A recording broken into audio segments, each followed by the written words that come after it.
I am that. Talks with Sri Nisargadatta Maharaj.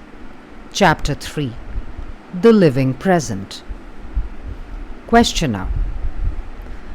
As I can see, there is nothing wrong with my body, nor with my real being. Both are not of my making, and need not be improved upon. What has gone wrong is the inner body. Call it mind, consciousness, antahkaran, whatever the name. Maharaj. What do you consider to be wrong with your mind? Questioner. It is restless, greedy of the pleasant, and afraid of the unpleasant. Maharaj. What is wrong with it seeking the pleasant and shirking the unpleasant? Between the banks of pain and pleasure, the river of life flows. It is only when the mind refuses to flow with life and gets stuck at the banks that it becomes a problem. By flowing with life, I mean acceptance, letting come what comes and go what goes. Desire not, fear not. Observe the actual as and when it happens. For you are not what happens. You are to whom it happens. Ultimately, even the observer, you are not. You are the ultimate potentiality of which the all-embracing consciousness is the manifestation and expression. Questioner. Yet, between the body and the self, there lies a cloud of thoughts and feelings, which neither serve the body nor the self. These thoughts and feelings are flimsy, transient, and meaningless, mere mental dust that blinds and chokes. Yet they are there, obscuring and destroying. Maharaj.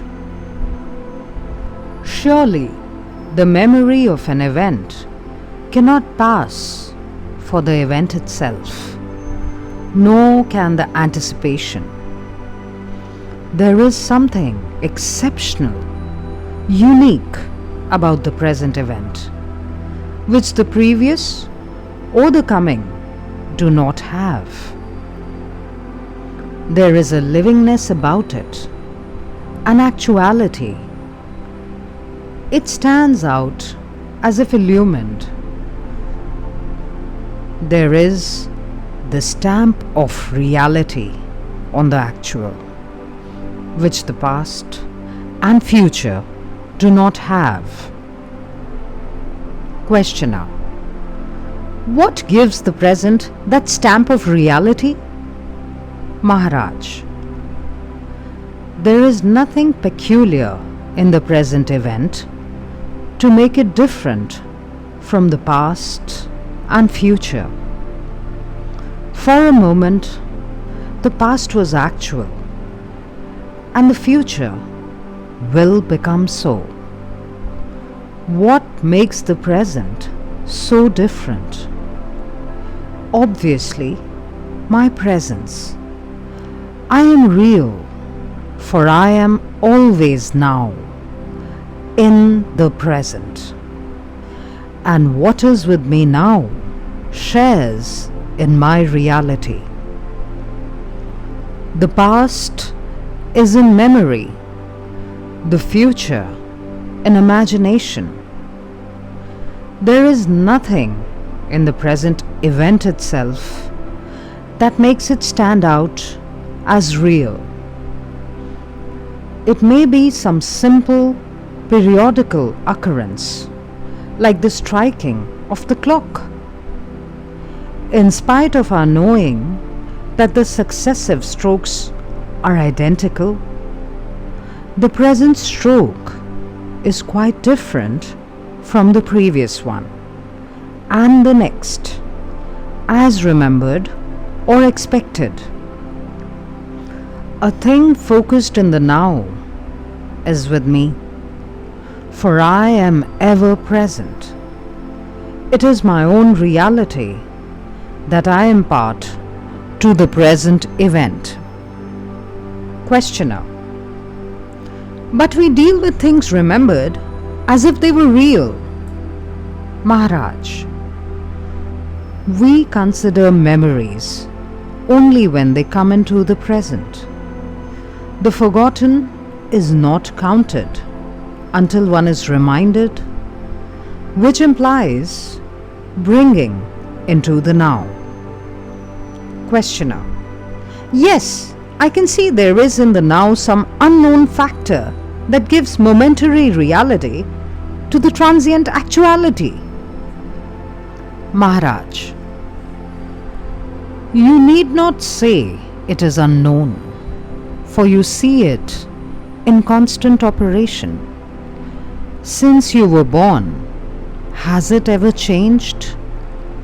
Things and thoughts have been changing all the time, but the feeling that what is now is real has never changed, even in dream. Questioner: in deep sleep, there is no experience of the present reality. Maharaj: the blankness of deep sleep is due entirely to the lack of specific memories. But a general memory of well-being is there. There is a difference in feeling when we say, I was deeply asleep, from I was absent. Questioner: we shall repeat the question we began with. Between life's source and life's expression, which is the body, there is the mind and its ever-changeful states. The stream of mental states is endless, meaningless, and painful. Pain is the constant factor. What we call pleasure is but a gap, an interval between two painful states. Desire and fear are the weft and warp of living, and both are made of pain. Our question is, can there be a happy mind? Maharaj: desire is the memory of pleasure, and fear is the memory of pain. Both make the mind restless. Moments of pleasure are merely gaps in the stream of pain. How can the mind be happy? Questioner: that is true when we desire pleasure or expect pain, but there are moments of unexpected, unanticipated joy, pure joy, uncontaminated by desire, unsought, undeserved, God-given.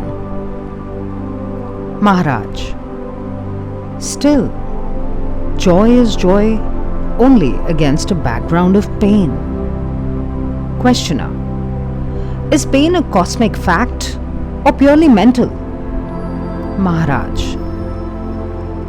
the universe is complete, and where there is completeness, where nothing lacks, what can give pain? Questioner: the universe may be complete as a whole, but incomplete in details. Maharaj: a part of the whole, seen in relation to the whole, is also complete. Only when seen in isolation, it becomes deficient and thus a seat of pain. What makes for isolation? Questioner: limitations of the mind, of course. The mind cannot see the whole for the part. Maharaj: good enough. The mind, by its very nature, divides and opposes. Can there be some other mind which unites and harmonizes, which sees the whole in the part, and the part as totally related to the whole? Questioner. The other mind, where to look for it? Maharaj.